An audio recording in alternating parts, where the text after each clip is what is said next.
Saludos cordiales a todos los presentes. Somos el grupo número 3 del curso de Ética y Filosofía Política de la Universidad Nacional de Ingeniería, de la Facultad de Ingeniería y Química y Textil. En este momento vamos a presentar el resumen y análisis del capítulo número 4 del libro de Ingeniería e Ingenieros en el Perú, del periodo de 1929 a 1932, del autor Edilberto Guamaní Guamaní. El capítulo comienza con los años de depresión del Ministerio de Fomento, la Sociedad de Ingenieros y los sindicatos de los ingenieros. La crisis del sistema económico mundial de la década de 1930 en Perú mina las bases del Estado e influye en la sociedad de manera decisiva. En el contexto en que, junto al Ministerio de Fomento y la Sociedad de Ingenieros, actúan otras entidades, tales como el Sindicato de Ingenieros y el Sindicato Aprista de Ingenieros. El Ministerio de Fomento y la Sociedad de Ingenieros frente al panorama de los años 30. Enfrentaron graves dificultades debido al colapso del sistema económico.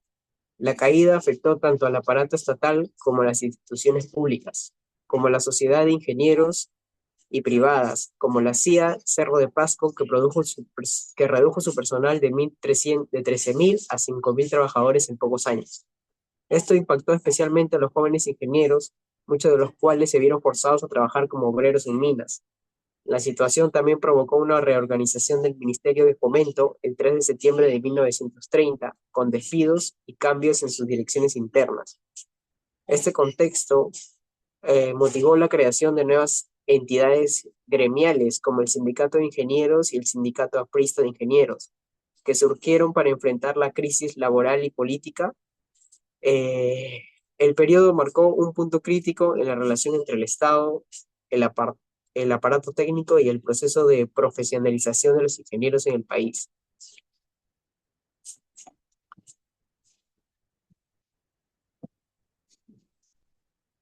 Durante los años 20 y hasta 1930, casi el 50% del total de los ingenieros no pasa de los 30 años de edad. Esto impactó en sus motivaciones ideopolíticas, especialmente en una época en que la crisis de los partidos tradicionales, civil, demócrata, constitucional y laboral, se hace irreversible. Aunque los partidos iban desapareciendo, los jóvenes no necesariamente seguían ese camino.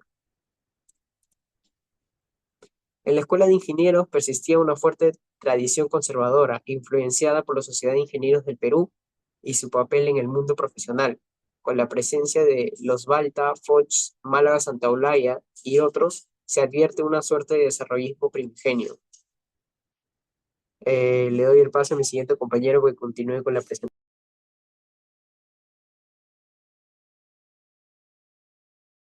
Un saludo, soy Ayo Roya y continuaré con la presentación. El sindicato de ingenieros surgió con un carácter gremial en un contexto de crisis de desempleo, buscando proteger la integridad profesional de sus miembros. Su presidente fue César Novoa, junto a dirigentes como Benjamín Padilla y Luis Porturas.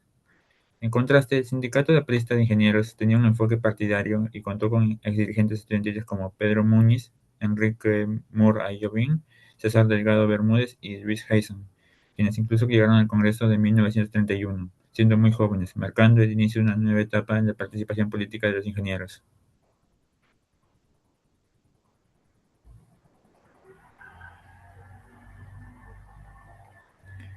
Este compromiso político se remonta a los años posteriores a la deportación de líderes como Aya de la Torre en 1924, fortaleciendo la solidaridad juvenil y conduciendo a una evolución política en la que los ingenieros, por su cercanía al aparato productivo, entendieron profundamente las tensiones entre capital y trabajo.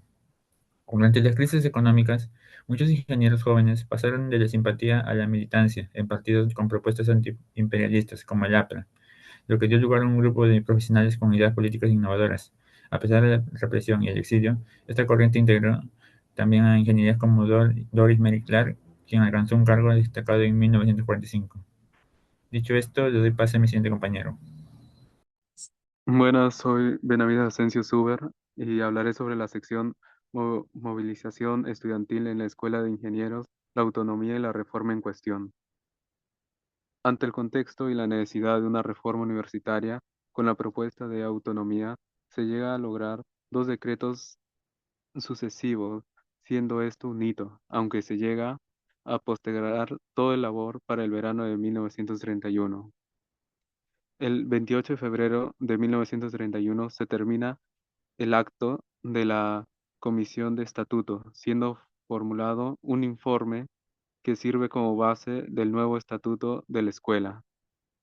Los alumnos tienen su propio juicio ante ello, diciendo, al lado de algunas disposiciones del estatuto y del reglamento interno, que revelan el espíritu de trabajo y la adopción de normas pedagógicas modernas, tales como la supresión de hacer supervivir el criterio de intolerancia y opresión del alumnado, criterios rancios e incompatibles con la nueva posición estudiantil. Todo lo mencionado se hace notar que la autoridad suprema lo conforma un consejo superior, constituido por 10 miembros, 5 nombrados por el Poder Ejecutivo, donde solo uno representa al alumnado. Luego se concede a los alumnos el derecho de llevar un representante por cada sección.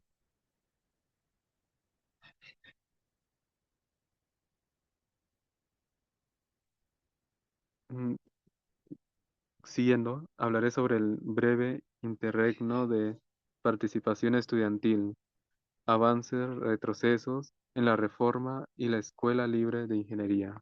El alumnado de la escuela sigue en participación en el gobierno y eligiendo su propia representación al consejo directivo, bajo el contexto que aún se está, el Ministerio de Fomento genera desconfianza en los estudiantes contra el régimen de turno por haberse pronunciado contra el contrato del ferrocarril a Yurimaguas, haciéndose notar la influencia del Poder Ejecutivo en los actos del Consejo Directivo. El alumnado comprende y concluye que la reforma tiene que tener bases en una autonomía absoluta con respecto al gobierno. El 20 de mayo, en una asamblea estudiantil, se declara la autonomía de la escuela, toman el local y se, se aprueba el manifiesto.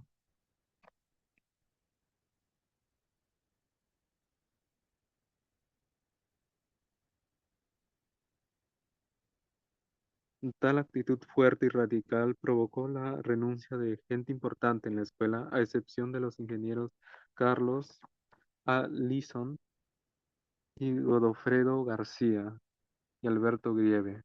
En la situación interviene la Sociedad de Ingenieros y el Sindicato Aprista de Ingenieros, con sus buenos oficios, hasta que finalmente interviene el gobierno, actuando según lo que manda el estatuto y provocó un receso a partir del 1 de julio, aunque fue rechazada por los alumnos, y el 6 de julio acuerdan reabrir la escuela como una escuela libre de ingeniería, instalándose el 11 de julio. El gobierno se encarga de la dirección y se encarga de la comisión y también de una comisión mixta presidida por el doctor José Encinas para estudiar la cuestión de la autonomía. Por último, los alumnos entregan el local al rector de San Marcos el 13 de agosto. Ahora doy paso a mi siguiente compañero.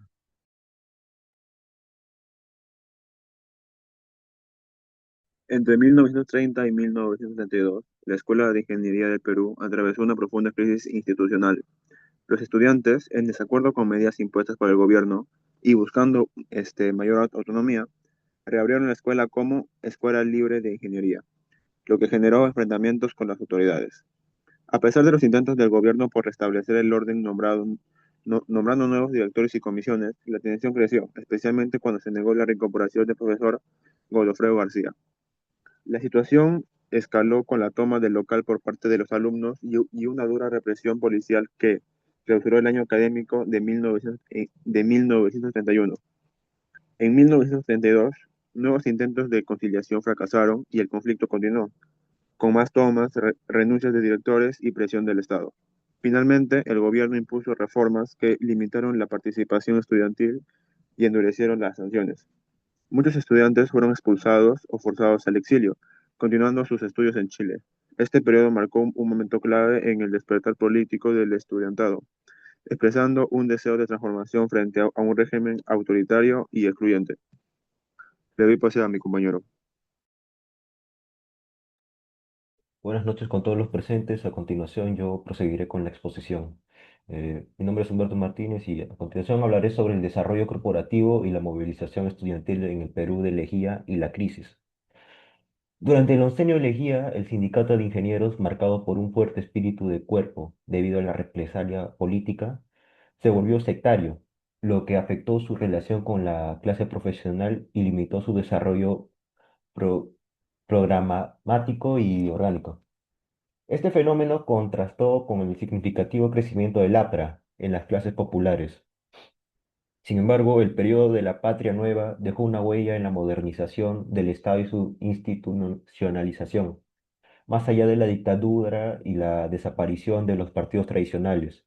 Surgieron nuevas instituciones profesionales como la Sociedad Nacional de Arquitectos del Perú y la Academia Nacional de Ciencias, reflejando un curso progresivo distinto a momentos anteriores. La creación del Ministerio de Fomento simbolizó un espacio para que el ingeniero trascendiera su rol técnico, actuando como un ciudadano élite o un sujeto político. La crisis política y económica de 1929 a 1930 impactó fuertemente en la educación. Tras la caída de la Lejía, estudiantes de la Escuela de Ingenieros tomaron el local por la fuerza, forzando la renuncia de su director. Una nueva generación de dirigentes estudiantiles revitalizó las demandas de reforma universitaria y autonomía. Lograron el nombramiento de un nuevo director, el señor ingeniero de la Puente, y de una comisión para redactar un nuevo estatuto. Paralelamente, una gran huelga en San Marcos y la reconstitución de la FEP llevaron al gobierno a decretar una comisión mixta para reformar esa universidad. Este impulso permitió que en la Escuela de Ingenieros se ampliara su comisión estatutaria, incluyendo representantes militar y estudiantil, marcando un hito. Sin embargo, el debate sobre la autonomía, postergado para el verano de 1931 por acuerdo, generaría una gran crisis institucional al no haber consenso entre profesores y alumnos. Ok, a continuación mencionaré, mejor dicho, puntos a favor y en contra. Entre los aspectos positivos se podía denotar la institucionalización modernizadora, así como los espacios ampliados que hay entre los profesionales y también la movilización estudiantil proactiva.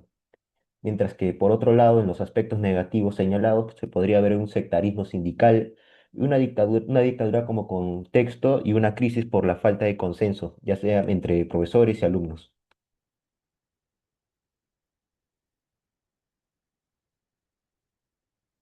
Bien, muchas gracias por su atención y doy por concluida la exposición.